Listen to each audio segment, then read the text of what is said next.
কুচি ও পাইপিং দিয়ে ইউনিক একটি হাতের ডিজাইন কাটিং ও সেলাই ফুল ভিডিও শেয়ার করব। হাতের মুখে এইখানে 1.5 ইঞ্চি নিতে হবে এবং এই সাইডে আমাদেরকে 3 ইঞ্চিতে একটি মার্জিন করে মার্জিনটাকে একটু অ্যাঙ্গেল করে এইভাবে আমাদেরকে কাটিং করে নিতে হবে। কাটিং করে নেওয়ার পরে এই সাইডে আমাদেরকে পাইপিং সেট করে নিতে হবে। দুইটি সাইডে সেমভাবে পাইপিংটি সেট করে নিতে হবে।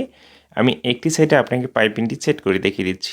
ভিডিওটি যদি আপনাকে ভালো লেগে থাকে বা এই ডিজাইনটি আপনি তৈরি করতে চান তাহলে ভিডিওটি অবশ্যই আপনার আইডিতে শেয়ার দিয়ে রাখবেন। এখানে একটি কুচির জন্য কাপড় নিয়েছি। এই কাপড়টি আমাদেরকে দুই সাইডে কিন্তু সেমভাবে কুচিটি দিতে হবে। আমি যেভাবে দেখাচ্ছি সেমভাবে আপনি ট্রাই করে এই ডিজাইনটি তৈরি করবেন। ওকে, এই সাইডেও আমরা কুচি দিয়ে নেব। নেওয়ার পরে হাতের মাঝখান থেকে যে কাপড়টি কাটিং করে আমরা রেখেছি সেই কাপড়টি এইভাবে রাখবো কুচির উপরে রেখে এইখানে আমরা চক দিয়ে মার্জিন করে নেব। ওকে, দেখুন আমি যেভাবে দেখিয়ে দিচ্ছি সেমভাবে আপনি করবেন। এইভাবে এই মার্জিন অনুযায়ী হাতের পাটটি রাখবো, রেখে এখানে সেলাই দিয়ে অ্যাটাচ করে নিব। সেমভাবে আমরা এই সাইডেও আমরা হাতের পাটটি রেখে সেলাই দিয়ে অ্যাটাচ করে নেব। নেওয়ার পরে সেই মাঝখানে কাপড়টি রেখে এক্সট্রা কাপড়টি আমরা এই মাপে কাটিং করব। করে নেওয়ার পরে হাতের মুখে দেখুন এখানে একটি কাপড় আমরা পাইপিং আগে সেট করে নেব। নেওয়ার পরে তারপরে এই পট্টিটি হাতের মুখে আমরা অ্যাটাচ করে নেব।